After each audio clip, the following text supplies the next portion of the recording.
Bonjour à tous et bienvenue sur Chronique Le Baz, la chaîne des mystères historiques et des vies légendaires.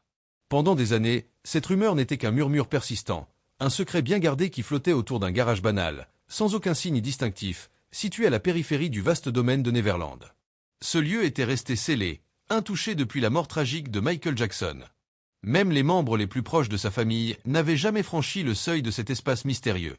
Personne ne connaissait le code d'accès, et personne n'osait poser la moindre question à ce sujet. Ce garage semblait être une énigme oubliée, un vestige d'une époque révolue. Pourtant, en 2024, lors d'un audit successoral de routine, cette porte verrouillée a enfin été forcée. Ce qui a été découvert à l'intérieur n'a pas simplement surpris les personnes présentes. Cela a soulevé des interrogations profondes, des questions qui remettent en cause tout ce que l'on pensait savoir sur l'homme derrière la légende. L'intérieur de ce garage défiait toute attente. Il n'y avait ni poussière accumulée au fil des années, ni traces de dégradation ou d'abandon. L'espace était absolument immaculé, comme figé dans le temps, préservé avec un soin presque surnaturel. Une Rolls-Royce d'une couleur turquoise éclatante abritait encore une cassette de la chanson astérisque She's Out of My Life astérisque insérée dans le lecteur, prête à être jouée à tout moment. Une autre voiture, une Phantom noire mat, se distinguait par l'absence totale de vitres arrière.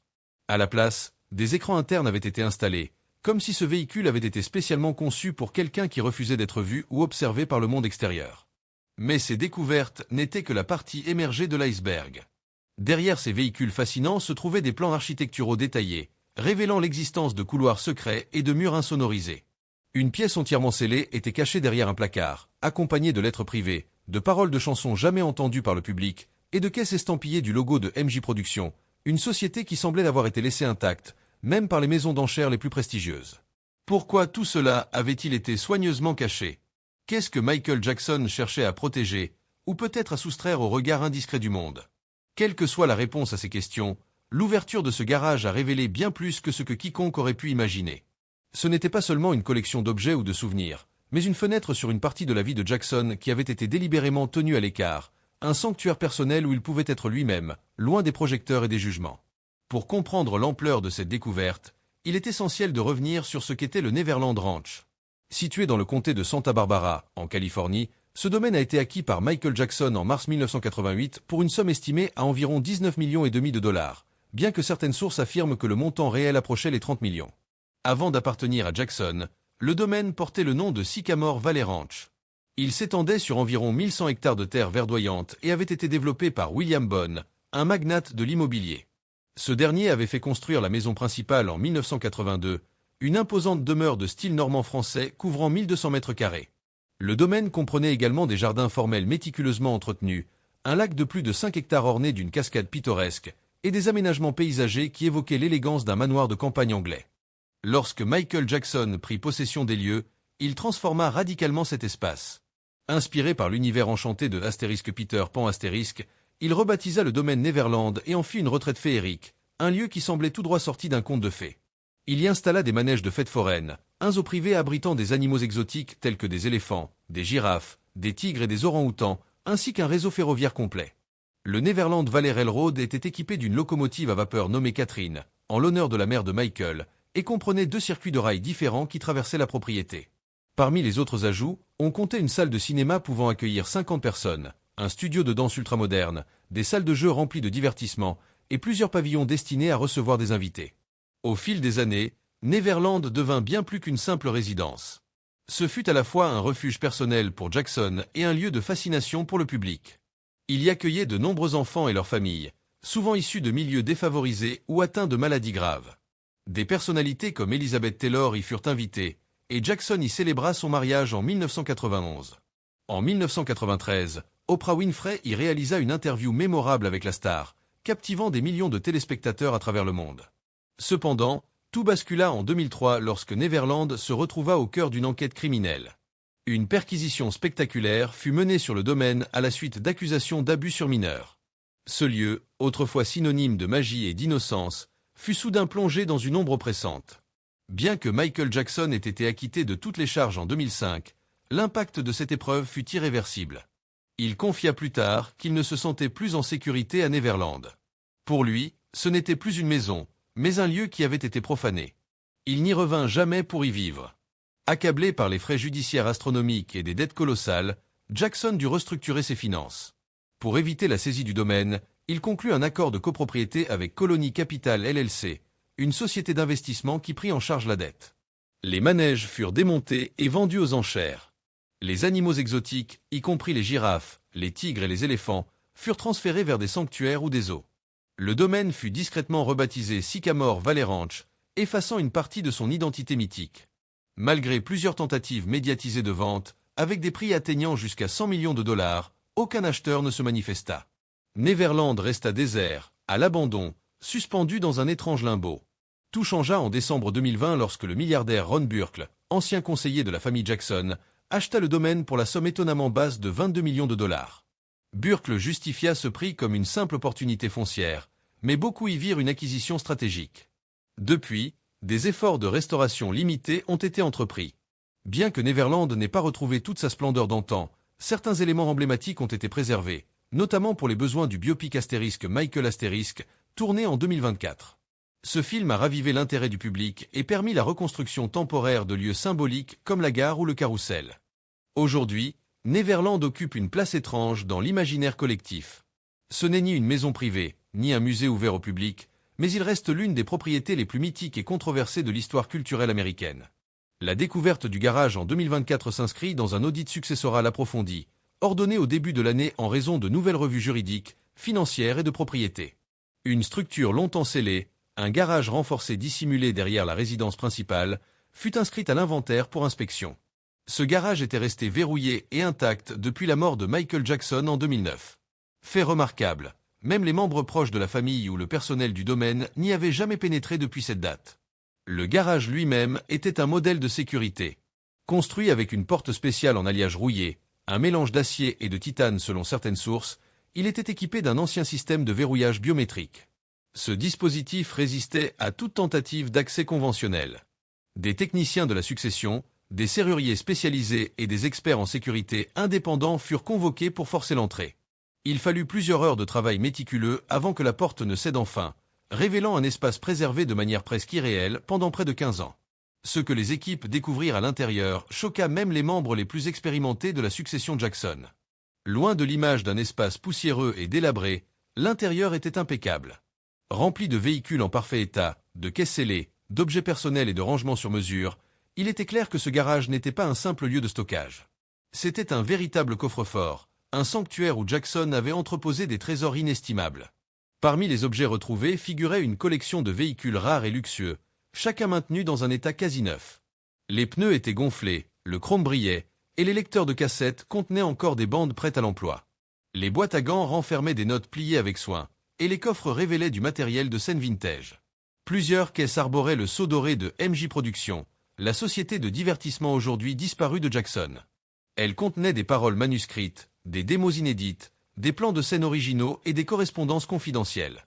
Peu après cette découverte, Julian S. Auction, une maison d'enchères renommée pour ses ventes de souvenirs de célébrités, annonça un futur catalogue comprenant plus de 2000 objets issus de la succession Jackson.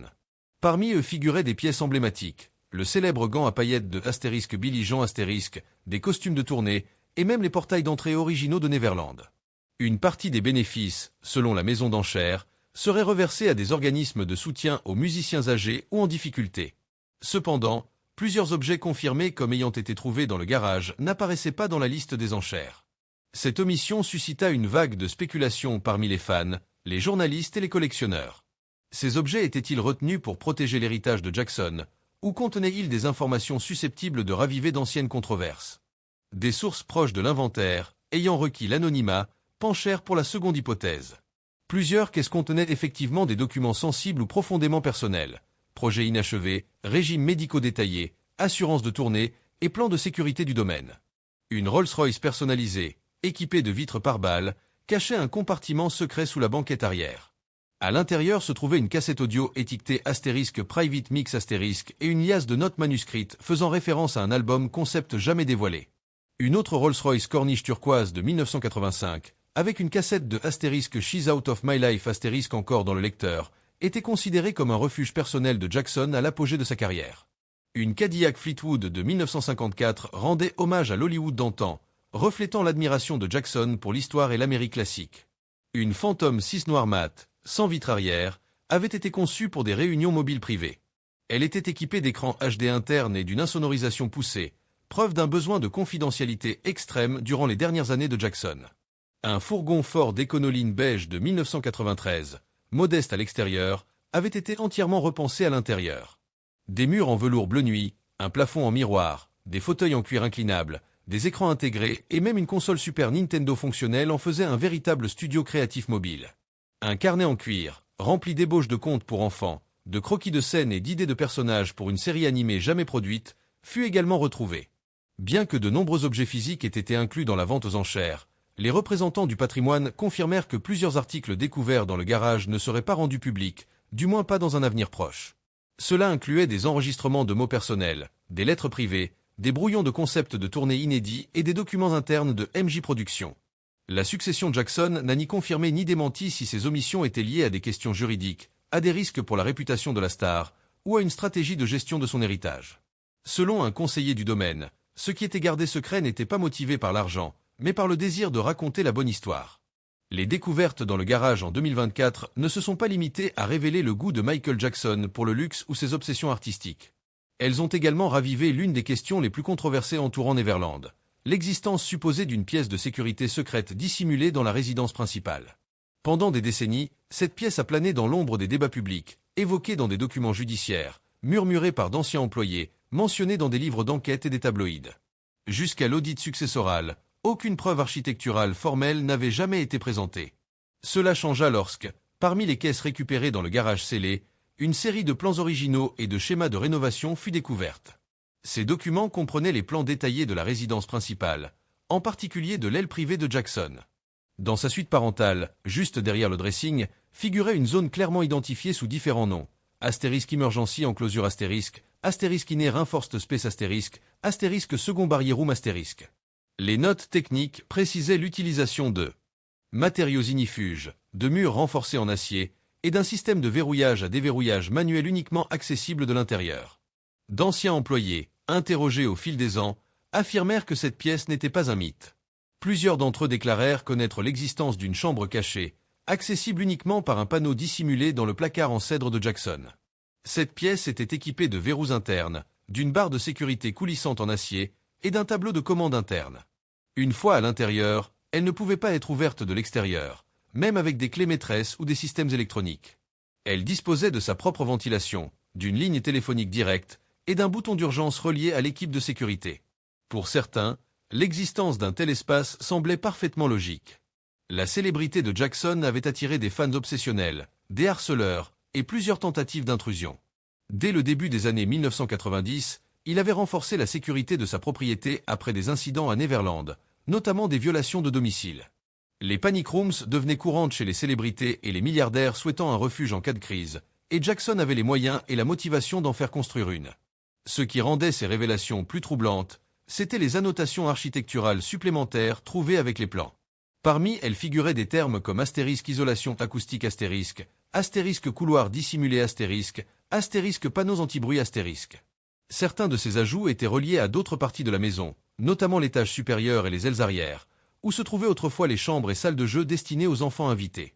La présence de ces dispositifs souleva des questions sérieuses, surtout à la lumière des accusations formulées dans des documentaires comme Astérisque Living Neverland Astérisque.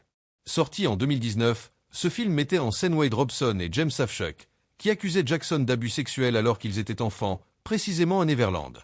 Les deux hommes décrivaient des pièces qui correspondaient aux éléments retrouvés sur les plans, chambres dissimulées, couloirs privés, et système d'alarme pour avertir Jackson de l'arrivée de quelqu'un dans sa suite. Safechuck mentionnait spécifiquement une chambre secrète au-dessus de l'arcade et un système de cloches près du hall principal, des détails confirmés par les plans retrouvés. Des enquêteurs et archivistes du domaine soulignèrent la précision des modifications. Un spécialiste en sécurité décrivit les travaux comme étant de niveau professionnel en matière de dissimulation. Murs plus épais que nécessaire, isolation conçue pour absorber le son, câblage électronique connecté à des capteurs de mouvement indépendants du système principal. Bien qu'aucun de ces éléments ne constituât une preuve de culpabilité en soi, leur présence devenait troublante dans le contexte des accusations persistantes. Même au sein de la succession Jackson, la révélation de cette pièce secrète provoqua des tensions. Certains responsables soutenaient qu'elle servait uniquement à protéger Jackson, une précaution compréhensible pour une icône mondiale constamment harcelée. D'autres reconnaissaient plus discrètement que l'image renvoyée était dérangeante, surtout en considérant ce qui avait été trouvé dans le garage. Lettres personnelles à des amis spéciaux, dessins d'enfants ayant séjourné à Neverland, et photos révélant des liens affectifs très intenses avec ces jeunes visiteurs, souvent ses compagnons de tous les jours. Les experts médico-légaux n'allèrent pas jusqu'à qualifier la pièce de preuve d'un acte répréhensible, mais son emplacement, son secret, et le moment de sa construction ajoutèrent une dimension sombre à l'histoire de Neverland. Pour certains, cette pièce symbolisait l'isolement et la paranoïa d'un homme vivant sous siège permanent. Pour d'autres, elle renforçait l'idée que Neverland n'était pas seulement un terrain de jeu, mais un sanctuaire méticuleusement conçu pour cacher autant que pour fasciner. Ce qui est incontestable, c'est que cette découverte a ravivé des questions inconfortables que le monde pensait avoir enterrées. Les plans, autrefois scellés avec les effets personnels de Jackson, sont désormais un nouveau morceau du puzzle brisé que constitue son héritage. Un mélange de génie, de fantaisie et d'énigmes, à jamais ombragé par des allégations qui continuent de diviser fans et détracteurs. L'intérêt d'Hollywood pour Neverland s'est intensifié avec la réouverture du garage, coïncidant avec la production du biopic Michael *, le premier film autorisé sur la vie de Michael Jackson. Réalisé par Antoine Fuqua et produit par Graham King, déjà à l'origine du succès Bohemian Rhapsody *, le film promettait une fresque grandiose retraçant l'ascension, les combats et l'héritage de la star. Le choix de Jafar Jackson, neveu de Michael, âgé de 27 ans, pour incarner son oncle, renforça l'impact émotionnel du projet. Selon des membres de la famille, Jafar ne se contentait pas de ressembler physiquement à son oncle. Il avait passé des années à étudier ses mouvements, sa voix et son attitude. Un membre de l'équipe technique confia lors des premières répétitions que Jafar n'imitait pas Michael, il l'habitait. Pour recréer fidèlement l'univers de Michael Jackson, l'équipe du film prit une décision symbolique, retourner à Neverland Ranch. Bien que le domaine ait été négligé ou transformé depuis le départ de Jackson en 2005, les équipes commencèrent à reconstruire plusieurs éléments emblématiques pour lui redonner son éclat d'antan. Des images satellites et des fuites en coulisses confirmèrent la reconstruction du petit train iconique, du carrousel coloré, du chapiteau de cirque et de certaines zones du parc d'attractions privées. Certaines structures furent réimaginées à partir de plans originaux de MJ Productions, tandis que d'autres furent restaurées dans les moindres détails grâce à des vidéos d'archives et à l'aide de la famille Jackson. Cette renaissance de Neverland attira l'attention frénétique des médias et des fans, d'autant plus qu'elle intervenait quelques semaines seulement après l'ouverture du garage scellé. Le timing amena beaucoup à se demander si la découverte du garage n'était pas une stratégie calculée pour attiser l'intérêt autour du film.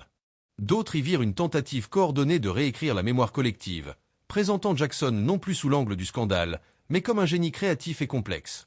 En revisitant Neverland et en révélant sélectivement son contenu, la succession et les créateurs du film semblaient vouloir reprendre le contrôle de l'héritage Jackson, misant sur la magie, l'art et la nostalgie plutôt que sur la controverse. Aucune déclaration officielle ne lia directement l'ouverture du garage au tournage, mais des sources proches de la production évoquèrent une véritable synergie. Certains véhicules et objets découverts dans le garage furent photographiés et référencés comme matériel visuel pour les décors. Même si tous les artefacts ne furent pas recréés à l'écran, leur présence influença l'ambiance émotionnelle du récit, apportant une authenticité palpable à un film mêlant mythe et mémoire. Pour beaucoup, cette convergence d'événements, la redécouverte du sanctuaire privé de Michael et la résurrection cinématographique de son personnage public marqua un tournant dans la manière de raconter son histoire. Ce qui avait commencé comme un simple audit était devenu une exploration profonde d'un monde figé dans le secret depuis plus de 10 ans. Derrière cette porte rouillée, il n'y avait pas qu'une collection de voitures de luxe ou de souvenirs oubliés, mais une capsule temporelle soigneusement préservée d'un homme qui a vécu à la fois sous les projecteurs et dans le plus grand secret. Maintenant que la porte est ouverte, que faire de ce qu'elle contenait ? Faut-il tout révéler au grand jour, ou laisser une partie de ces mystères reposer en paix ? Les réponses à ces questions continueront de diviser, tout comme l'héritage de Michael Jackson lui-même. Ce garage, ce domaine, ces objets, ils ne sont pas seulement des reliques d'une époque révolue. Ils sont les fragments d'une vie complexe, d'un homme qui a fasciné le monde tout en gardant une partie de lui-même éternellement cachée. Neverland reste un lieu de contradiction, un miroir de la dualité de Jackson, génie incontesté et figure controversée, créateur de rêves et gardien de secrets. Les découvertes de 2024 ont ouvert une nouvelle chapitre dans l'histoire de Neverland, mais elles ont également rappelé que certaines vérités pourraient rester à jamais enfouies. Les plans architecturaux, les véhicules personnalisés, les cassettes inédites, chacun de ces éléments raconte une histoire, mais ensemble, ils forment un portrait incomplet, un puzzle dont certaines pièces manquent délibérément. La succession Jackson, les réalisateurs du biopic et les fans du monde entier sont désormais confrontés à un choix. Embrasser la légende dans toute sa complexité ou continuer à chercher des réponses dans les ombres de Neverland. En fin de compte, ce garage scellé n'était pas seulement un lieu de stockage. C'était un testament à la vie intérieure de Michael Jackson, un espace où il pouvait échapper à la pression écrasante de la célébrité. Les objets qu'il contenait, des voitures somptueuses aux notes manuscrites, reflètent un homme qui vivait dans deux mondes, celui de la superstar adulée par des millions, et celui de l'individu solitaire, méfiant et profondément créatif. La réouverture de ce garage a permis au monde d'entrevoir ce second monde, mais elle a également soulevé des questions qui pourraient ne jamais trouver de réponse définitive. Neverland Ranch, avec ses manèges éteints, ses animaux disparus et ses secrets révélés, reste un symbole puissant de l'héritage de Michael Jackson. C'est un lieu où la magie et la tragédie se côtoient, où l'innocence et la suspicion s'entremêlent. La découverte du garage en 2024 n'a pas seulement enrichi notre compréhension de Jackson en tant qu'artiste, elle a également compliqué le récit de sa vie, ajoutant de nouvelles couches à une histoire déjà incroyablement complexe. Alors que le biopic Michael continue de captiver l'imagination du public, et que les objets de Neverland trouvent leur place dans des collections privées ou des musées, une chose reste certaine, l'histoire de Michael Jackson ne sera jamais pleinement racontée. Trop de pièces du puzzle sont perdues, trop de secrets sont scellés à jamais. Mais dans les couloirs de Neverland, dans les moteurs silencieux de ces voitures oubliées, et dans les paroles inédites de chansons jamais entendues, une partie de lui continue de vivre. Et peut-être est-ce là tout ce que Michael Jackson aurait voulu. Un héritage qui fascine, qui intrigue, et qui refuse de se laisser entièrement dévoiler. Les fans, les historiens, et les curieux continueront de débattre, de spéculer, et de chercher des réponses. Mais au cœur de Neverland, derrière les portes rouillées et les murs insonorisés, réside une vérité que seul Michael Jackson connaissait vraiment. Et pour l'instant, cette vérité reste en sécurité, protégée par le silence d'un domaine qui a vu naître des rêves et des cauchemars en égale mesure.